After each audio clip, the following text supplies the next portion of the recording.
This is East Asia Tonight. Good evening, everyone. I'm Jill Newbronner. Here are tonight's top stories. Equities collapse on a Black Monday for markets hit by another wave of heavy selling after the US president signaled he would not back down on tariffs, despite growing fears of a global recession. South Korea and Japan among countries pushing for trade dialogue with the US as China labels Washington's levies economic bullying. European Union trade ministers set to meet in a bid to form a united front to push back against US tariffs and weigh in its approach to economic relations with Beijing. New Zealand to nearly double its defence spending in the coming years as it cites strategic competition between the West and countries such as China and Russia.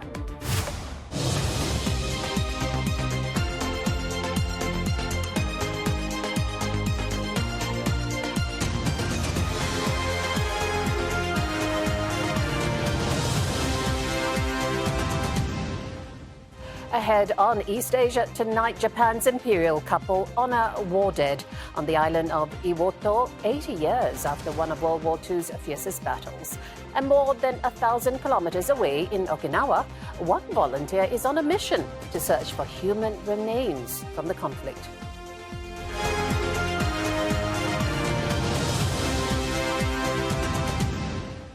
Asian markets wrapping up the first trading day of the week in a sea of red after US President Donald Trump showed no sign of backing away from his sweeping tariff measures. He earlier downplayed the global market sell-off, likening duties to medicine needed to fix something. And Mr. Trump has warned foreign governments they would have to pay a lot of money to lift the tariffs. We have $1 trillion trade deficit with China. Hundreds of billions of dollars a year we lose with China. And unless we solve that problem, I'm not going to make a deal. The Chinese Foreign Ministry again slamming Washington's measures, calling the tariffs unilateral bullying. Beijing last week retaliated against Washington, matching its 34% tariffs on Chinese goods in a move set to take effect Thursday. 美国以各种借口宣布对包括中国在内的所有贸易伙伴滥施关税，严重侵犯了各国的正当权益，严重违反了世界贸易组织的规则，严重损害了以规则为基础的多边贸易体制，严重冲击全球的经济秩序稳定。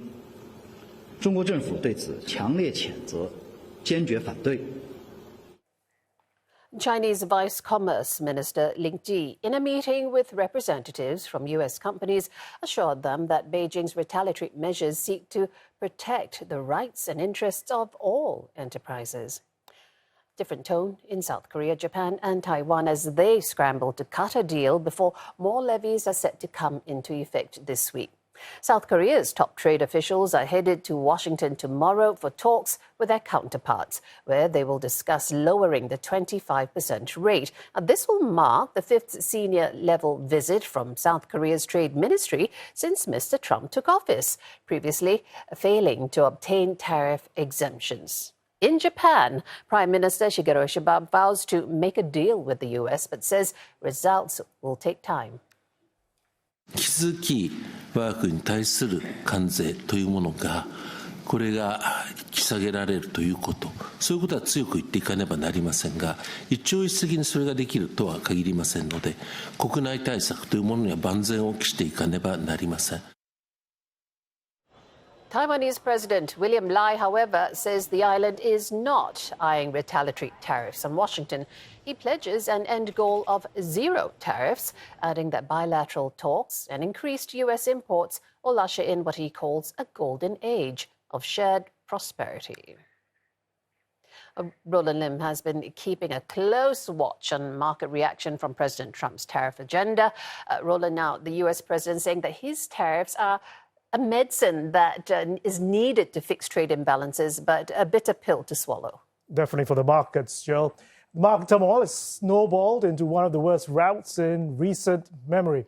Hong Kong's Hang Seng Index down 13%, its biggest one-day percentage loss since the 2008 global financial crisis. Markets in Tokyo, Shanghai also tanked, with tech stocks hammered. I shall have more detailed analysis of the markets later in the hour. But first, we're joined by Gary Ng. He's senior economist at Natixis for more on the tariff fallout. Gary, good to have you on the show as always. The market sell-off was a surprise to many. Did you expect it to be so severe? Do you see the market stabilizing anytime soon? Well, it is really not only an overreaction that we see right now because we are talking about structural changes in the global trade and investment order.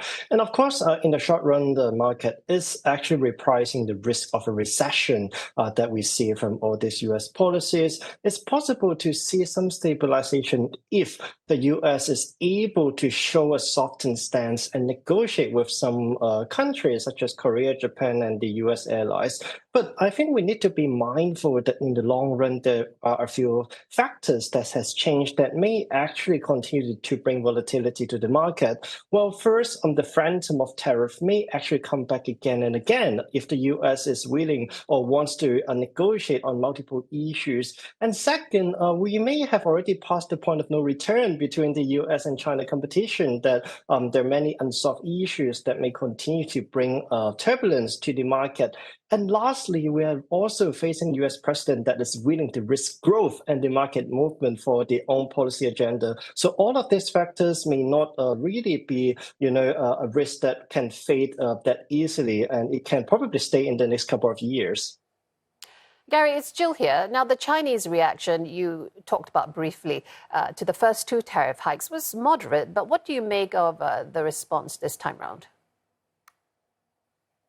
Well, I would say what we see so far has been tougher because in the past, it pretty much followed the same playbook of, you have some tariff retaliation. There's also in increasing export control and also the restriction of the market access of some American firms. But this time around, in terms of the first part, it is really a full-blown tariff matching in terms of the rates and also on all the products. So definitely the response has been tougher. But having said that, even though the chance of China and the U.S. Of reaching a deal may be reducing, and China definitely also think it that way in terms of it's quite hard to really fulfill what the U.S. wants, but there's still some room for negotiation because if you look at all this export control and market access restriction, there's a lot of gray area that are still open to interpretation. There's not a full ban on a lot of this export right now. So yes, the situation is getting worse. It's getting tougher from China's side. But, maybe there can eventually still be a deal if there is a softer stance between the two countries. So the situation you're painting already seems to be quite bad, but can it actually get any worse? I mean, does China have space to continue ratcheting up its retaliation? Well, I would say it is not only an economic question because it is really a politically correct move for China to retaliate against all the measures that the U.S. is taking place. And going back to the point that we covered in the last question is that there's increasingly smaller hope for China to reach a deal with the U.S. because it doesn't really think that it can offer what the U.S. wants. And there's also a limit on how much it wants to make in terms of the concession. So if we have that in mind, then definitely we are expecting a full-blown retaliation if there is any step up of the U.S. policies. So therefore, I think it's likely that China will use its domestic policy tools, basically stepping up fiscal policy, cutting interest rates to provide monetary support to basically bring the domestic economy on track. Even though it may not fully offset what is going on around the world, this is at least a gesture or some policies that can help stabilizing the local job market and also the growth prospect.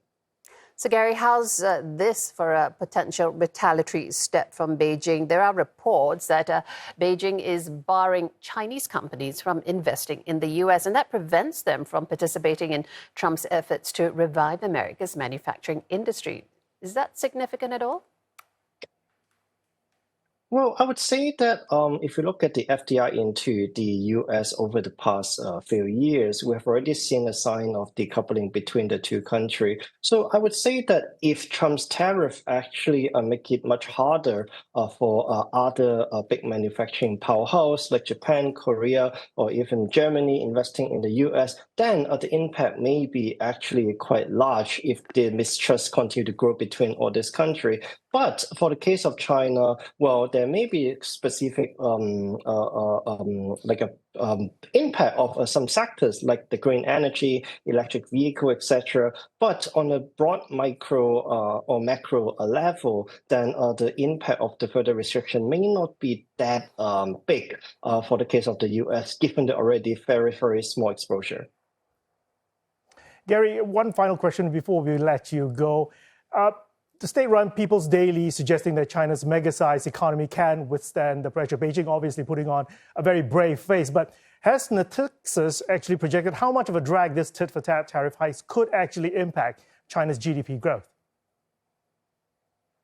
Well, if we look at the full-blown tariff increase of the US on China, it's possible to see a 3 percentage point reduction in China's economic growth if we consider not only the direct export number, but also the linkages towards investment, consumption, and also other job creation. But having said that, this is only a number of the direct hit by the US. It doesn't mean that the Chinese government will not do any other things to help mitigate the impact. So for the full year, we still expect 4.7% growth rate in 2025, but it is on the assumption that fiscal and monetary policy will really become more accommodative in the future.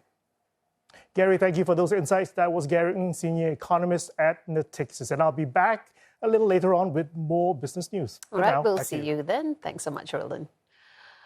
Now, the European Union banding together to show a united front in the face of new sweeping duties as trade ministers gather in Luxembourg to coordinate their response to the Trump administration's tariff salvo. Now, this will be their first political meeting since Mr. Trump's announcement, where ministers will exchange views on the impact and how best to respond. Now, reports suggest that the EU will be approving a first set of targeted countermeasures and up to $28 billion worth of U.S. imports, ranging from dental floss to diamonds. If approved, the bloc will be among the latest to impose retaliatory tariffs on the U.S. alongside China and Canada, as concerns grow over an escalation of a global trade war. Staying on this topic, we go straight to Ross Cullen, who is in Paris. Now, Ross, while the EU is trying to coordinate its response, there are reports that suggest there are still differing opinions within the bloc. What might some of their sticking points be?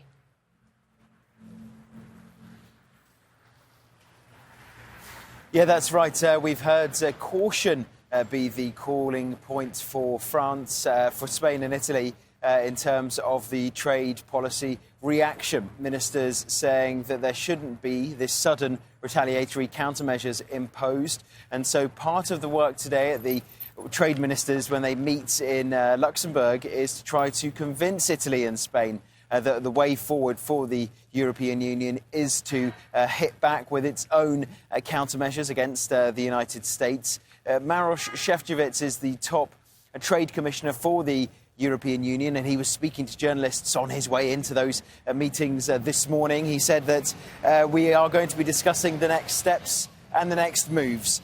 We need to prepare our trading system to prevent trade diversion.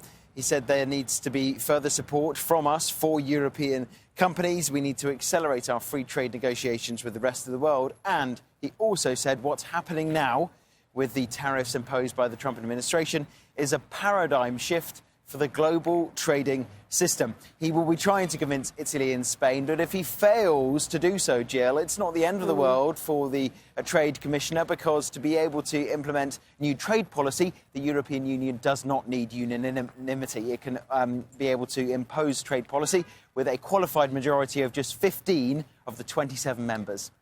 Yeah, interesting, because could Trump's tariffs also initiate a possible change in the bloc's approach with China? Tensions are already high, but if it does initiate this change, could these tariffs be more significant then against the US?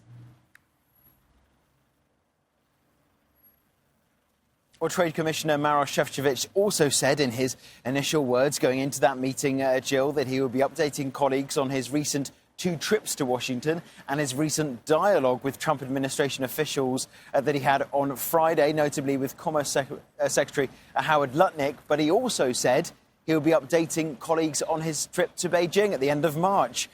Because we do know that there is this possibility that maybe Chinese goods on their way to the United States might be rerouted to Europe, and there are potential fears over dumping in Europe, and a surplus of those products coming into the European Union, potentially renewables, steel, electronics, some of the products that could be rerouted here to the European Union. So there'll be discussions about that. However, Mr. Šefčovič did also say that the way that Brussels wants to deal with Beijing is through dialogue and consultation. All right, we'll leave it there for now. But thank you so much, Ross Cullen, live in Paris. Coming up on East Asia tonight, China's sovereign fund intervenes in the domestic stock market and vows to defend stability to counter the panic unleashed by the US trade war. One bright spot, rare earth stocks rising with top producer China setting down export controls.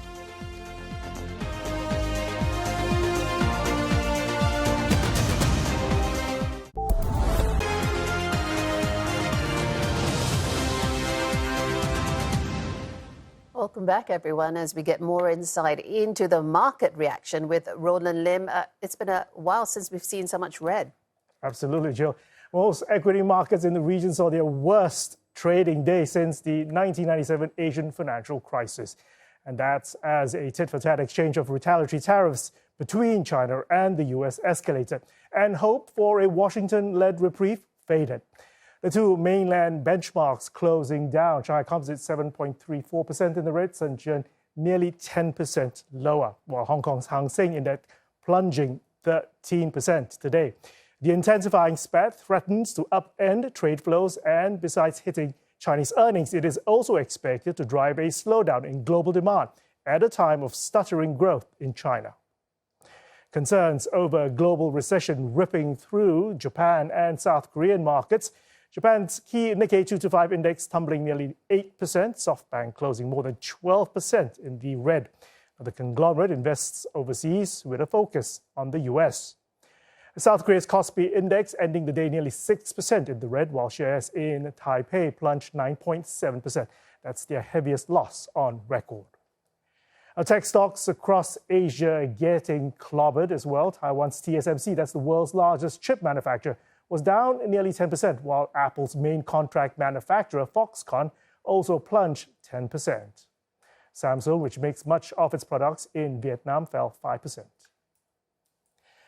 Chinese tech giants listed in Hong Kong also battered, with Alibaba and Baidu shares down by more than 12% each. And shares in Lenovo, well, that plummeted 20%.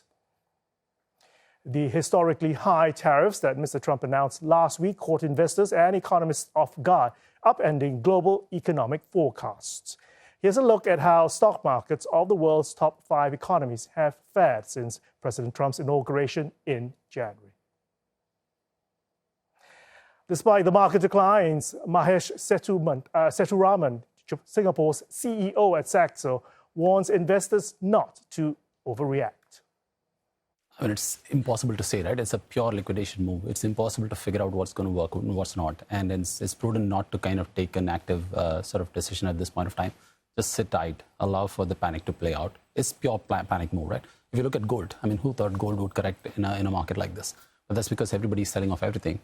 Because there's liquidity crisis, right? Even if I am bullish gold, but if I have a margin call on my equities, the only way I can service it is by selling gold.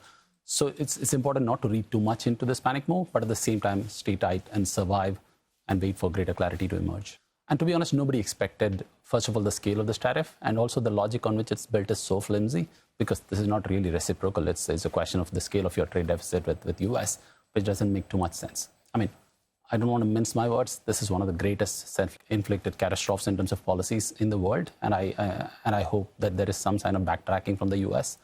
At the moment, there's not an obvious sign. They're trying to double down.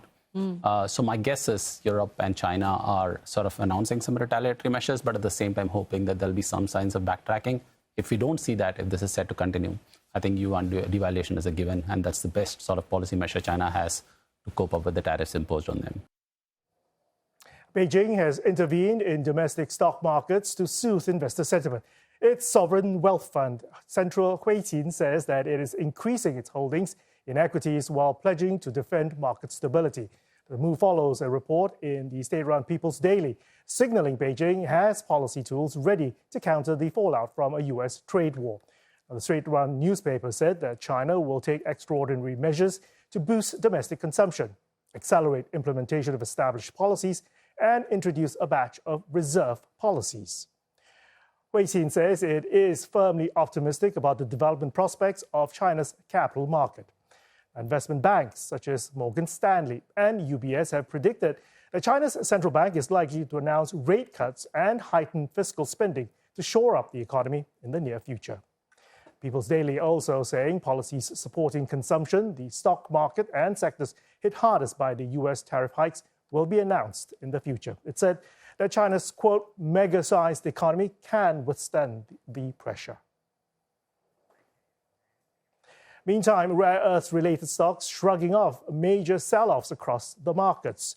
Now, China rare earth holdings rose as much as 10% in Hong Kong at one point, but profit-taking did set in for the day. Australian-listed miners also saw solid gains. Lynas Rare Earths, that's the world's top rare earths producer outside of China, well, it traded up 3.15%, and that's its highest in 3 weeks. Rare earths developer Northern Minerals also surging 9.5%, but did end the day flat.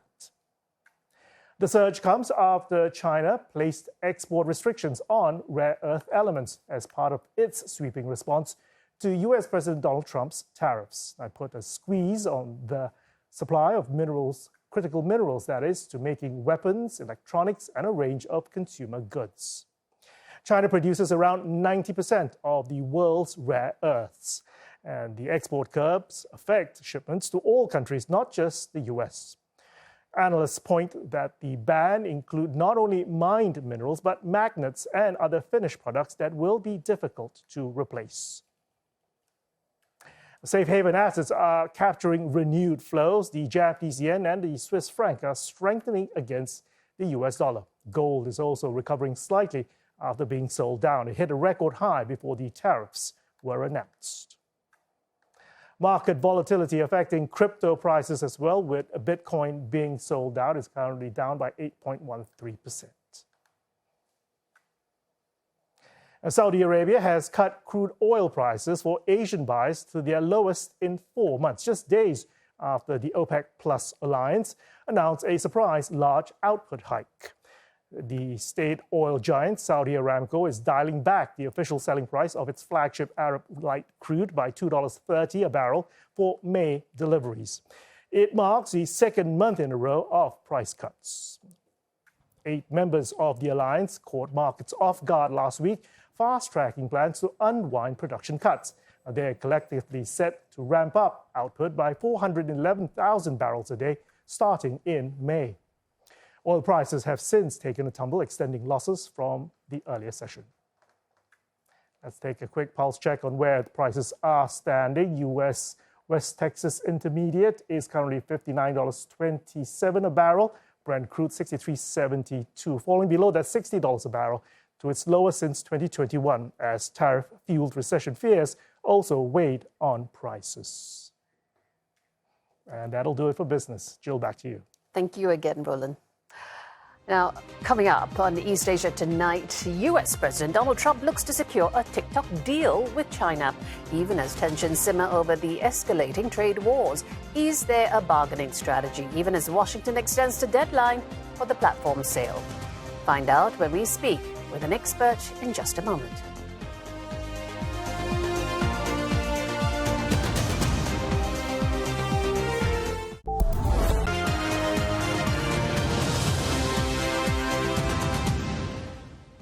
is East Asia tonight. Here are the headlines we're following.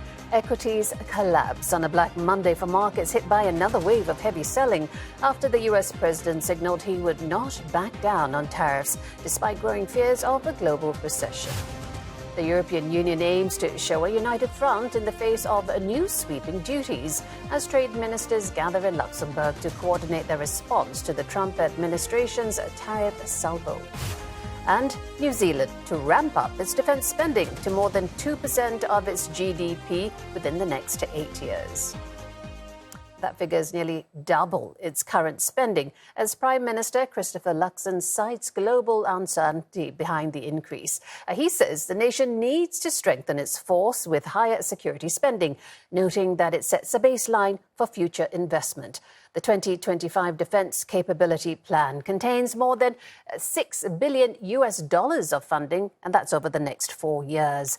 Efforts will be concentrated in missile systems as well as maritime strike capabilities to deliver longer-range attacks. Now, New Zealand's Defence Minister Judith Collins has emphasised the importance of modernising combat forces with the right equipment and right conditions. She referenced China's more frequent naval displays in the region, saying that distance can no longer afford any protection for the country.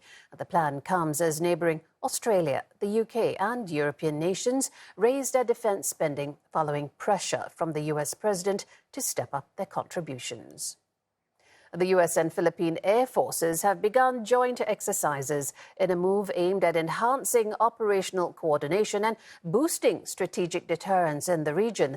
This follows long-running confrontations between Beijing and Manila over parts of the disputed South China Sea.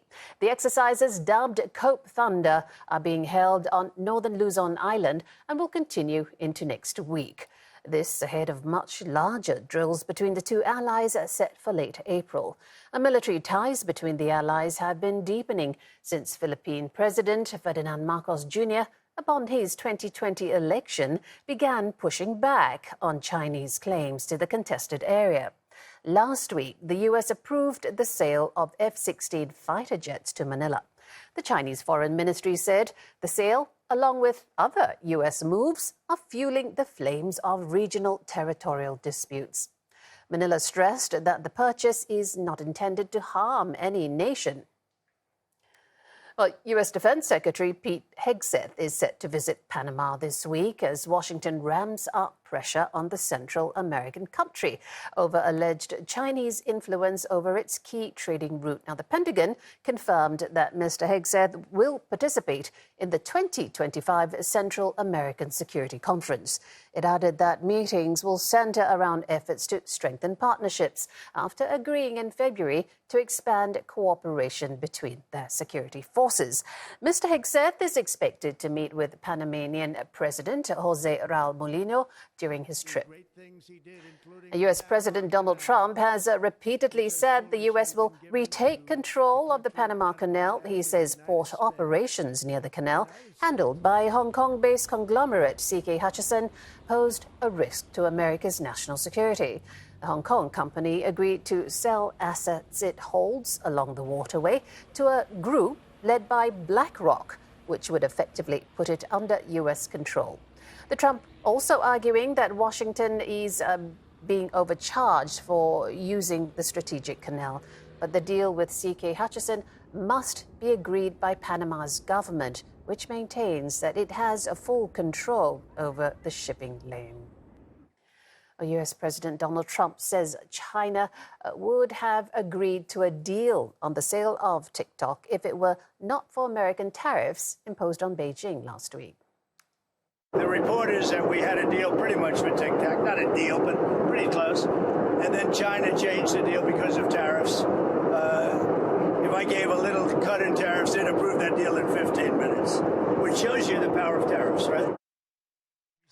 This comes after the president previously said on Friday, a day after imposing extra 34% duties on Chinese imports, that he was signing an executive order to keep TikTok running in the US for another 75 days. Mr. Trump says this would give his administration more time to broker a deal to bring the social media platform under American ownership. And the hugely popular video sharing app has more that 170 million American users. Well, let's get more now. We're joined by Anupam Chanda, Professor of Law and Technology at Georgetown Law. Welcome, Mr. Chanda. Now, it's the second time the deadline's been extended. Talk to us then about the timing and the significance of another extension. So as we say in the United States, it's Groundhog Day. We're back where we started. We're back with a new extension of another 75 days. And maybe in 75 days, we'll be back with another 75-day extension. The whole process has appeared to be a farce, and Americans have largely grown weary of this kind of on-again, off-again struggle over whether or not TikTok will survive in the United States.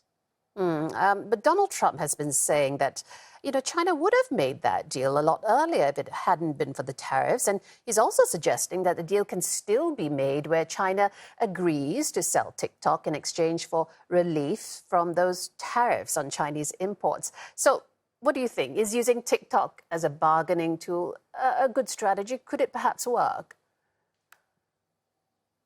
So it's a little bit awkward because at the same time, he's suggesting that the reason that we have imposed the tariffs is because of some national security emergencies. And if it can be relieved, if that emergency can be relieved by the sale of TikTok, it kind of makes a joke out of the claim of an emergency. And so and of course, the national security emergency has already been asserted with respect to TikTok itself.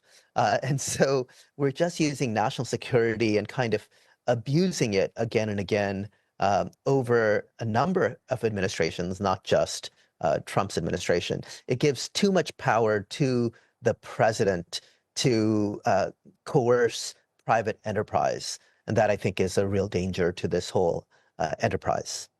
All right, so let's look at what's on the table. We have several potential buyers who have been reported, including Amazon, Oracle's co-founder, Reddit's co-founder, Mr. Beast, and others. How many of these do you think are legit and might lead to a deal? So I think it's Oracle's, a consortium led by Oracle, including various venture capital investors. The current investor group that is already owns the bulk of ByteDance is likely to enlarge that stake and whittle ByteDance's stake down to below 20%, which is the threshold set by the statute for a divestment. So I think it's going to be likely the existing investors increasing their shareholding, Oracle maybe having a stake in the ownership itself, as opposed to just being a service provider to the current setup in the United States, and perhaps a few new venture capital firms that join in the investment. All right, so what if we don't get this deal in 75 days? Talk us through the scenarios we could see. So I think it's pretty clear that Donald Trump does not intend to enforce a TikTok ban as the statute requires. So this TikTok may limp along with a new extension every 75 days, not being able to get a clearance from the Chinese government to sell, or not finding the deal economically attractive enough to sell. And so TikTok still makes a ton of money, both outside China and outside the United States. Yeah. So it's reluctant to get rid of the global enterprise without making it worthwhile economically.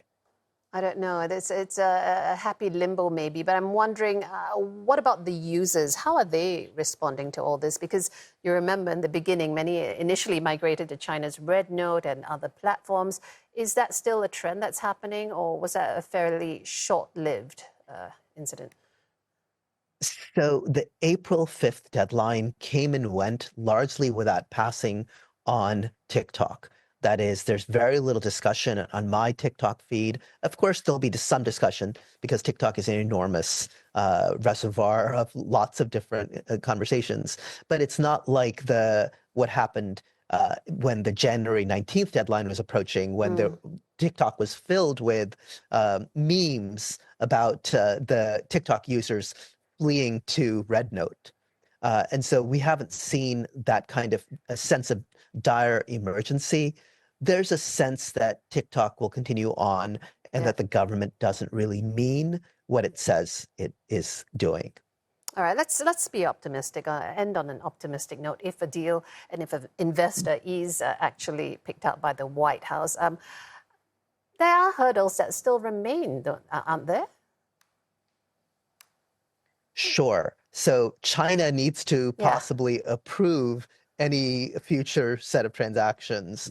And so in this question of whether or not it was willing to approve anything in the face of these enormous, unprecedented tariffs against China, is quite a real question. And so one of the big questions, or the bigger question than TikTok, is whether or not these tariffs will have been relieved by the 75 days that now has been is TikTok's new lease on life. And so we may see this question about tariffs as being the critical question as to whether or not TikTok kind of transitions into American hands.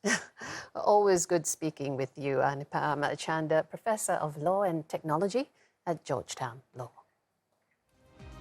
Coming up on East Asia Tonight, China sees a record travel surge during China's 3-day Qingming Festival over the weekend. And later, foreign athletes take to the streets of North Korea as the nation holds its first international marathon in 6 years.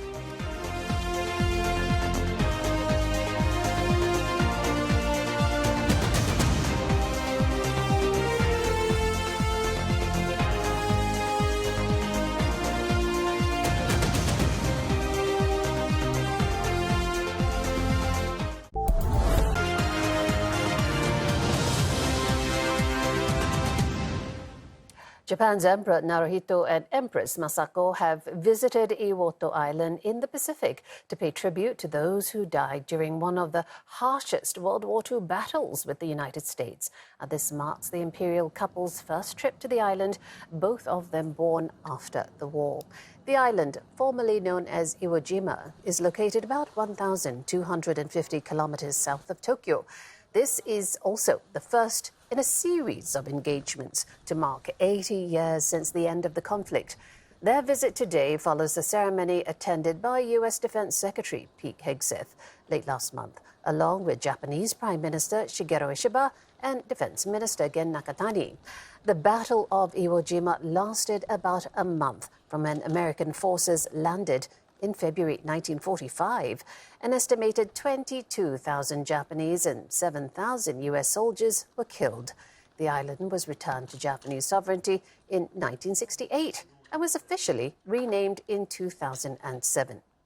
This year's tour by the Emperor and Empress will continue in June with a visit to Japan's southernmost island prefecture, Okinawa.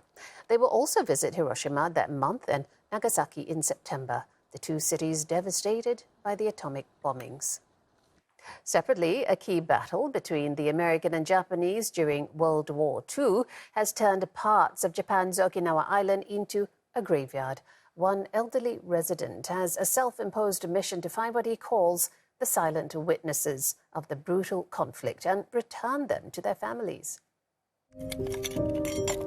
This is Takamatsu Gushiken, a volunteer cave digger. これ子供ですよ。ここの部分、10歳から12歳の間ぐらい。 Nearly every day, he gears up with a headlamp and tools to search the gravel for the remains of those who died in this cave during the Battle of Okinawa, one of the fiercest battles of World War II. 砲撃が激しい状況の中でどこに隠れるかって言ったら、やっぱ大きな岩の下に潜り込むとか、今みたいにこんなに極端じゃなくても少しでもこう隠れ、なんていうの、破片が当たらないようにっていう風な、こういうところにこう潜むっていうか、そういう場所を探すと次々と出てくるんですよ。Born in 1954, Gushiken grew up in Okinawa's capital, Naha. As a child, he says he often stumbled on bones by accident while playing near the battlegrounds. 小さい頃、山の中にこう虫を取りにとか遊びに行くと、まだ鉄かぶとをかぶった骸骨があるようなそういう場所だったんですね。でも子供の頃は怖いからただそういうの見たら逃げるだけですよね。What Gushiken is doing is not something many would volunteer for, but according to him, these bones bear silent witnesses to Okinawa's wartime tragedy. Japan reports that even now, decades after the end of World War II, 1.2 million Japanese war dead are still unaccounted for. That's about half of the 2.4 million Japanese, mostly soldiers, who died during the country's early 20th century military aggression. For Gushiken, excavation is not his goal. He holds a somber message in his heart when he finds the bones, hoping they will be identified and finally returned to their families. 戦争を起こさせないっていうのが、私はなんていうんですか、戦争で亡くなった人の一番の供養は二度と戦争を起こさないことだって言ってるんですけど。Let's stay in Japan for now. 3 people have died after an air ambulance fell into the sea southwest of the country. The deceased include an 86-year-old patient, a caretaker, and a doctor. The aircraft lost contact 10 minutes after leaving an airport on an island in Nagasaki Prefecture. It was heading to a hospital in Fukuoka. 3 others on board, including a pilot, nurse, and helicopter mechanic, were rescued. They were found by the Coast Guard clinging to inflatable lifesavers, suffering from hypothermia. Investigators from the Japan Transport Safety Board will begin looking into the incident today.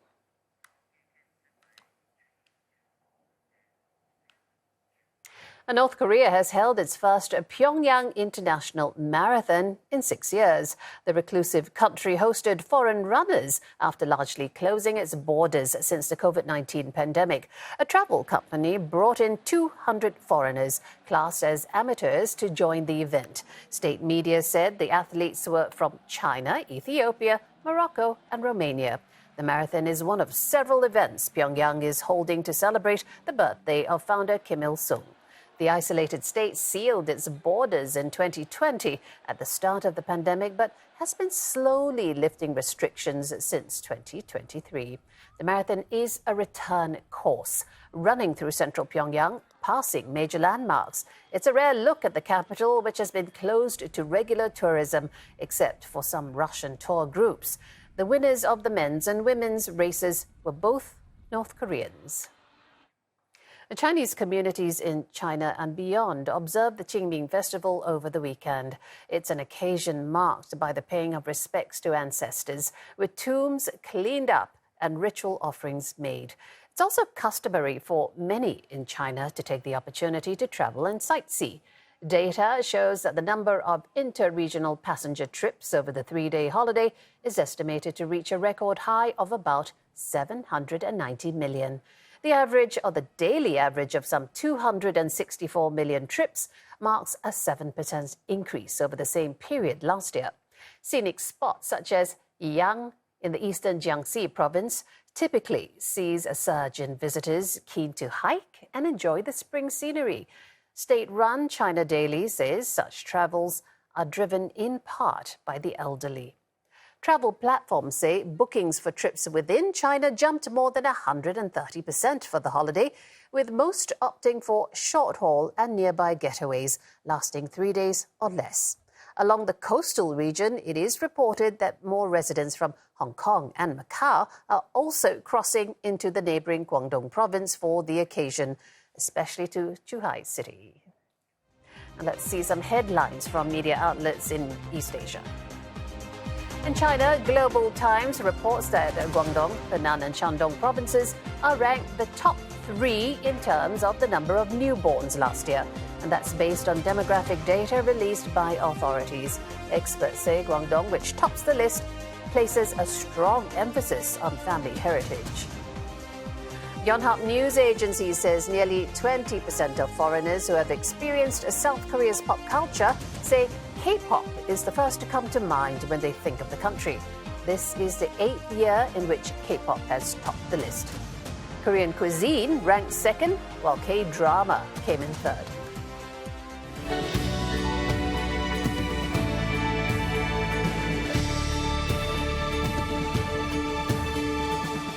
Looking beyond the East Asian region at Indonesia, communities in the northern coast of Java Island are under threat. Thousands have been displaced due to land subsidence and rising sea levels. Many others also at risk of losing their homes and livelihoods. The government has proposed building a giant seawall to protect the coastline, but some doubt it would be enough. CNA travelled to Java to see how residents are coping. The northern coast of Java Island in Indonesia is fast disappearing. Land subsidence, coastal erosion and rising sea levels have displaced many communities, costing people their homes and livelihoods. Hak kepemilikan saya sudah habis. Tambak kita sudah digerus laut jadi laut. Kebun melati kita sudah terkenang air pasang tidak bisa ditanami. Terakhir rumah kita sudah hancur.